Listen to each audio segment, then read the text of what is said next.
आइए तुलसी Tapovan YouTube channel में आप सभी भक्तों का बहुत बहुत स्वागत मान और सम्मान है।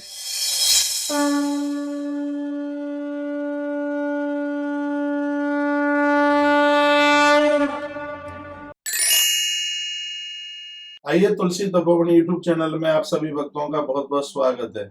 इस वीडियो में हम चर्चा कर रहे हैं कि आज पुत्रदा एकादशी है, 24 जनवरी 2021 दिन रविवार। तो इस एकादशी की महिमा और इसमें अन्न छोड़ने की महिमा एक बार जरूर सुनिएगा। आपको 100 अश्वमेध यज्ञ करने का सौभाग्य प्राप्त होगा। आपकी एकादशी की इतनी बड़ी महिमा है अपने आप में। स्वास्थ्य की दृष्टि से भी यदि माना जाए तो दिन में इस एकादशी के दिन, 11 के दिन, किसी व्रत वाले दिन तीनों बार में जब अन्न छोड़ा जाता है, अन्न का परित्याग कर दिया जाता है, तो ये बहुत ज्यादा जरूरी है। क्योंकि पेट में जब अन्न ज्यादा भारी होगा तो आंतें सूज जाएंगी, और वैसे भी कहा गया है कि जिसकी आंतें भारी उसका माथा भारी, उसके माथे में दर्द हो जाएगा, पेट साफ नहीं होगा। इसलिए हफ्ते में या 15 दिन में एक बार भूख की हड़ताल होनी ही चाहिए। एक दिन भोजन के परित्याग से आंतों को भी आराम मिलता है, पाचन शक्ति भी बढ़ती है, मस्तिष्क भी बढ़िया रहता है और उदार विकार भी नष्ट हो जाता है। मंद अग्नि तीव्र होती है और आगामी समय के लिए पाचन शक्ति सुचारू रूप से बढ़ती है।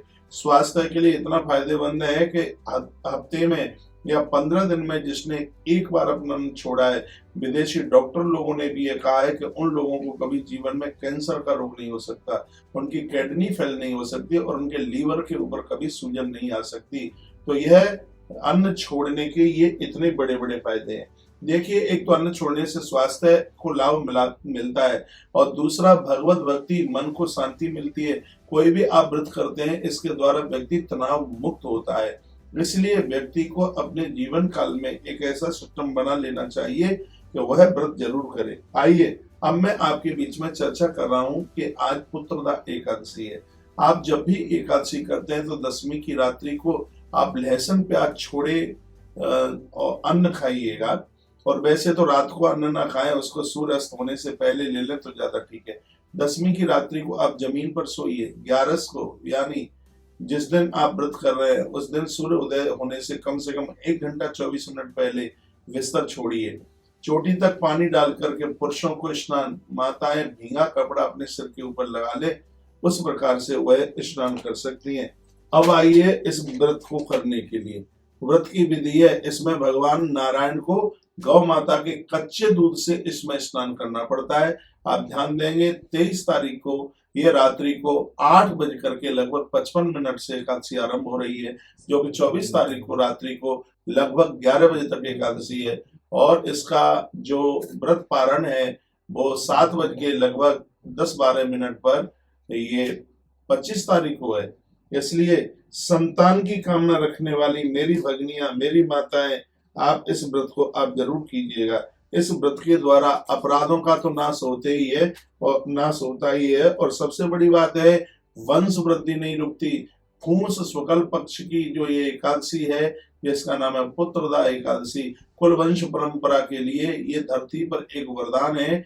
पुत्रदा एकादशी, इस एकादशी की कथा भी आप सुन लीजिएगा। एक बार की बात थी, धर्मराज युधिष्ठिर भगवान श्री कृष्ण के पास बैठे थे। युधिष्ठिर ने कहा, भगवान आप यह बताइए, जिनका वंश निर्वंश हो रहा है, घर में संतान ही नहीं है, तो उस वंश की वृद्धि के लिए उस व्यक्ति को क्या करना चाहिए, प्रभु ये आप बताएं।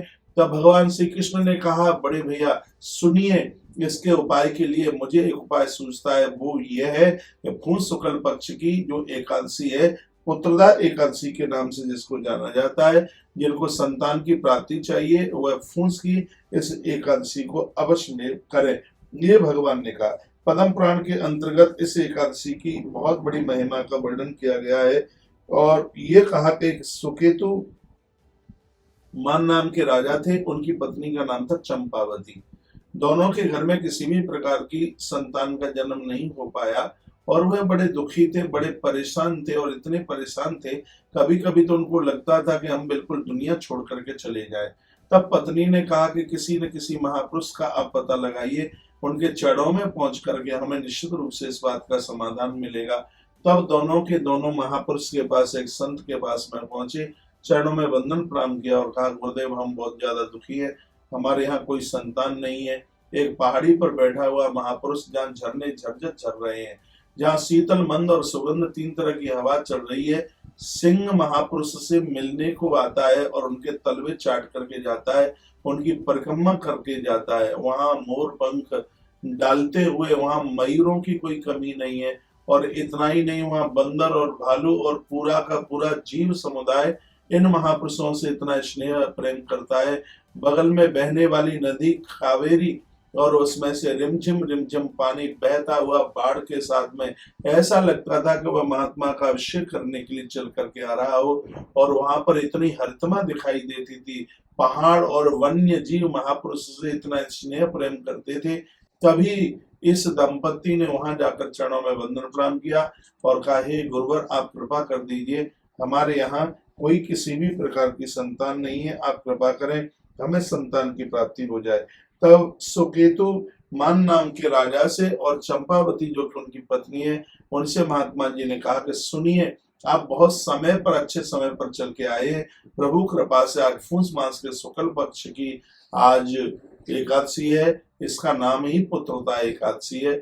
इसी आश्रम में रह करके तुम दोनों के दोनों व्रत करो और गौ माता के कच्चे दूध से भगवान नारायण को स्नान कराओ, तो हमें ये विश्वास है कि भगवान नारायण की कृपा से तुम्हारे यहाँ एक सुंदर सी संतान का जन्म होगा।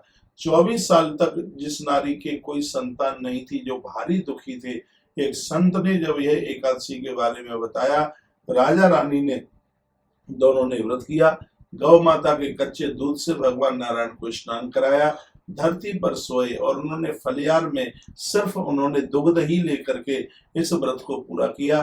तो बताया है पद्म पुराण के अंतर्गत इस एकादशी की महिमा में, समय आने पर चंपावती ने गर्भ धारण किया और 10 महीने के तत्पश्चात उसने एक सुंदर से पुत्र को जन्म दिया। तब से इस एकादशी की और ज्यादा महिमा बढ़ी है।